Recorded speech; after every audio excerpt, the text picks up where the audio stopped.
Alright guys, TacticalRab back again today. Hope you're all doing well and enjoying your day so far. In Crimsix Response, who has come to the defense, albeit briefly, of LAN Ghosty of OpTic after some drama went down a couple of weeks ago now between OpTic and Los Angeles Thieves online. Drazah certainly didn't forget about it after they won the major, but was Ghosty in the right, or is Kenny right to believe Ghosty's behaviour is rather weird? Very much interested to hear your thoughts in the comments below. Hit the like button if you enjoy. Subscribe if you're new as always, I greatly appreciate it. First of all, congratulations to Miles. Him and his partner expecting a baby come November, so I thought this is fantastic news. As he says, not pending league approval, and really great news for both of them, and this obviously banged on Twitter as it certainly deserves to, so congratulations. This also absolutely hilarious. I can't believe what I'm watching here. So this is a French LAN here, and apparently there was clearly some beef between these guys. I mean, this isn't just what all French people do at LAN, I would imagine, but I mean, still, let me just go back to the start here so you guys can see this in full. So this guy had the camera ready to go for this one. This guy's ego takes off the shirt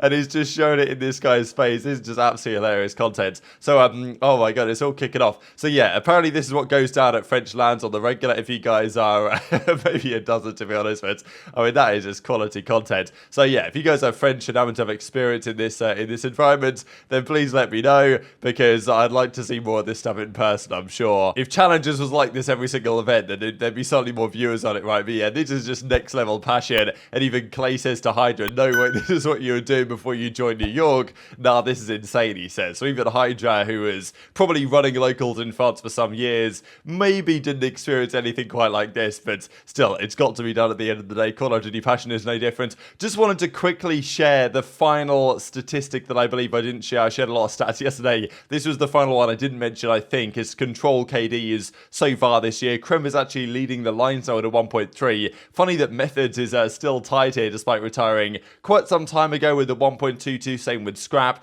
Pred, Cellium closing out the top 5. And there was also some discussion around this Count Codleg stats came out with a dirty work stat indicator. And I think it's nice to see more, stat channels trying to come up with ideas of how to show like things that don't appear on the scoreboard. You know what I mean? It's not just KDs, how impactful were things in actually winning the game. And this is difficult to come up with even in regular sports, let alone in the Call of Duty League. But I've seen some attempts at this over the last few days, looking at teamwork statistics and different stats that you can look at to determine, okay, how valuable actually is this player relative to their success. So, long may this type of stuff continue. Thought it's cool what Doug Lieber's been doing as well. You guys might have seen some of these flying around. This is Nero. Of course, he was recently benched by the Boston Breach. Probably, as it stands, the only change we're going to see. And that probably means all the other rosters are going to stick it out from now to the end of the year. I don't know what Florida are thinking, just because Havoc stepped out of the team, at least from their perspective, for for his own personal reasons. But Vickle was arguably their best player at the major, was especially good in their search and destroys, and that's usually where Havoc is very good.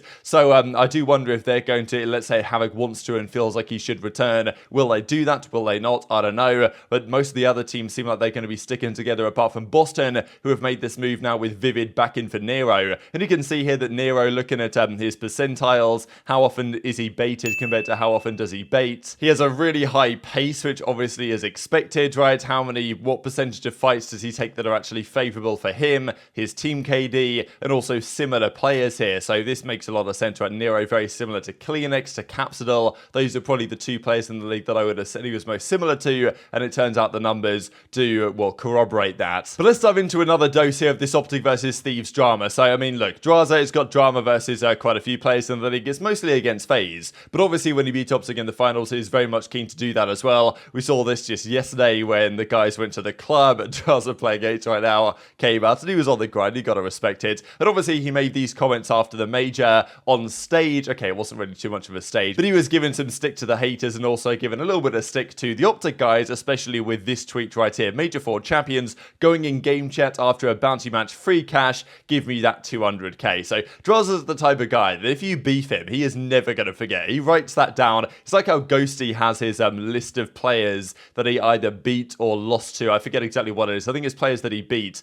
back in, or just players that he had drama with back in like Advanced Warfare. Whenever he was first competing, he took a list of names and he looked at them every day or something like that to get fired up to beat these guys is, I think, the idea there. And Drazah's probably a similar character when he just writes everything down, or he just stores it away somewhere when anything that might happen in the future with that particular player, he's got the receipts ready to go. So this was the point from Drazah, and I didn't really pay too much attention to this at the time, but there actually is even a clip from OpTic, I'll share for you guys briefly in a second, from after that bounty game they played. I believe it was the 9th of April, right at the end of the second weekend of Major 4 qualifiers, when OpTic beat Thieves pretty comfortably online, and that was a 10k bounty match. Ghosty, of course, brand new to the league, you know, 10k, especially for him and his background, if you guys have heard his story that he told not long ago on the Eavesdrop podcast. Really awesome story, and you know, that 2.5 grand or whatever per player is going to be a big deal to Ghosty, and it's really cool to see that, right? But Drazah, obviously, you know, okay, whatever, 2.5k, he's more interested in the 200 grand that they won for winning the major, 50 grand each, I suppose. So it all stems back to this match they played 9th of April, as I say. OpTic went up 2-0 in the series. They lost the control, I think, on Expo possibly, and then they won game 4 to extend the hardpoint win streak, and Ghosty had some words to say in the game chat.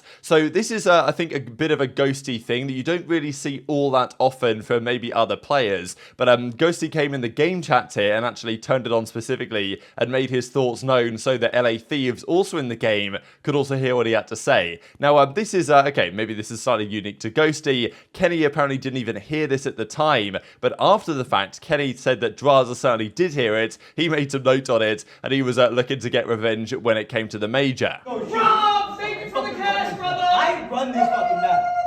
We brought, people have been bringing it up, but like the Zach and like the Ghosty thing, like basically we lost versus them in our bounty match. He goes in game chat. I didn't hear him, so I didn't even know. My teammates were bringing it up out there, but Ghosty was yelling it like free cash, give me that. Like, and like nobody goes in game chat. We know it's like a, I don't think it's an unwritten rule, but like I feel like people just don't do it. It's fine. I'm not pissed about it. Zach obviously takes it to heart, but like I find it weird. Going in game chat is weird. Only reason why I did it to y'all is because y'all dropped me. Like, and that's why I say, like, don't lose the next time you, because like whatever comes out of my teammate mouth comes out.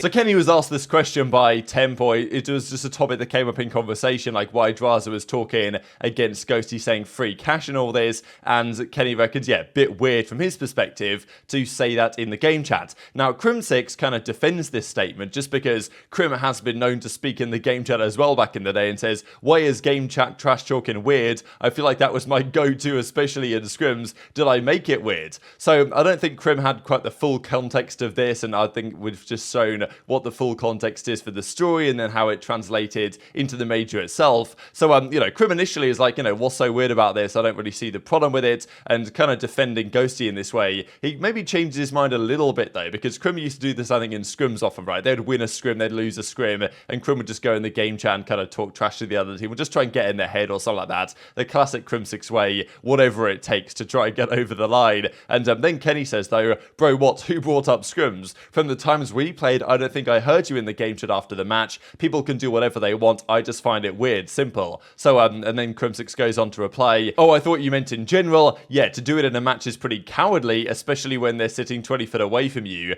But, you know, obviously Crim again didn't know that this was online, not LAN. So, you know, which is a good point. Like, why would you go in game chat on LAN when the guys are literally across the stage that you can just stand up and trash talk to in person, right? And as Kenny says, it was online, but still, like, you know, maybe there wasn't full context in the clip, but I think we've done a good job here, at least, in showing the full context. And Crim says, yeah, if someone does that consistently in online matches, that's odd behavior and also a recipe for disaster. So, interesting, right? Maybe Crim would say, let's say Crim was teaming here, or let's say Crim was the OpTic coach, right? Which wouldn't happen. He's with FaZe right now, a sim racer for FaZe, which is still such a wild timeline, but, you know, Sim 6 and all this. But if he was over there, would he say to Ghosty, like, look, calm down with the trash talk after the game? Because especially if you do it against Drazah, like, you've kind of got something coming. So I think it's just pretty entertaining, really. I don't think Ghosty should necessarily stop doing this because OpTic are very good right now. But, you know, obviously, Ghosty should know full well that if you do it against a team like Los Angeles Thieves, they are not going to forget about this type of stuff, especially Drazah. When he heard that, I'm sure he was raring to go when they played them again at the major.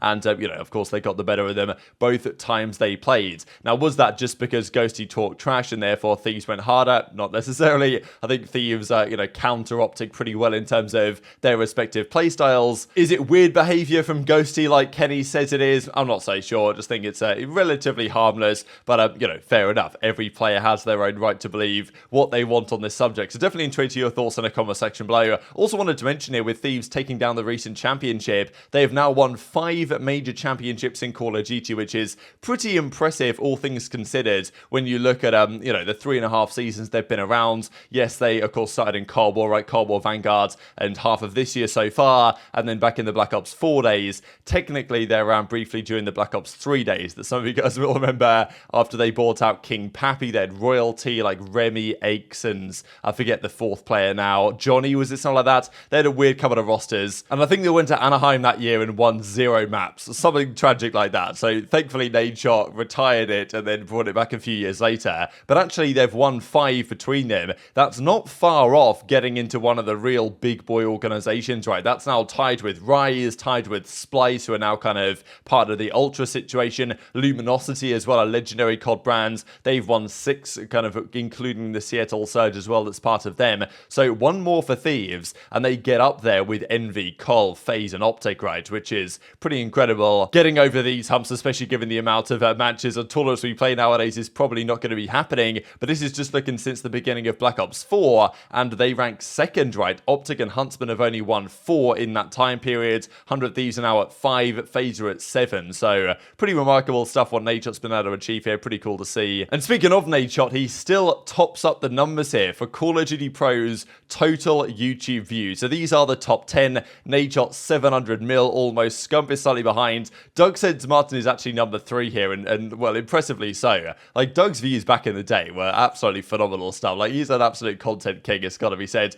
Then Big T Crimsix. I believe this channel is at something like 65 mil. I don't exactly know. So I think this channel would sit at like 7th on this. Man, Sharp's content was good back in the day as well. So, you know, we're coming for Embos, basically. We're also going to go for top 5. Like, give it, by the end of this year, we will be top 5 on this list, even though we're not a pro. So it doesn't really matter, but you guys have been killing it as always. And this is the rest of the top 20. So Shotzzy is making some serious and fast inroads here. 26 mil already. He's not far off the top 10. Then Apathy, Karma, Octane, Clay, FizzUp, rest in peace as well. Formal, even Nameless has done well. Crowder and Merc. So, yeah, there's your top 20 current or former COD professionals in terms of what they've done on YouTube. I just wanted to share this clip here from Nadeshot, which I thought was quite insightful on what he feels like about the CDL, because there's a lot of mixed opinions on the CDL, whether it's good, whether it's bad, and I think there's arguments on both sides, and I just thought this is an interesting take. But very much enjoyed your thoughts and all this stuff in the comments below. Hit the like button if you enjoyed. Subscribe if you're new. Take care, and I'll see you next time. I actually think the CDL era has been pretty damn good for the competitive Call of Duty community.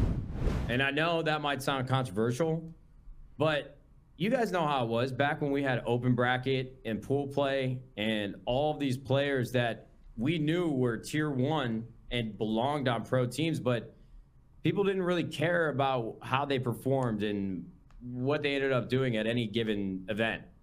And nowadays, since there's only 12 teams, and you can argue that maybe the regionalization of it all didn't make sense, or you can poke holes in anything that you want to talk about when it comes to the franchise teams. But in the last few years, especially the year that we weren't a part of things with competitive Call of Duty, I've never seen so much interest around 12 teams, 4 players on each team, and where they're playing for, what the offseason is like, all the drama that happens, all the turnover. I actually think the CDL era, in terms of fandom, has been pretty good for Call of Duty.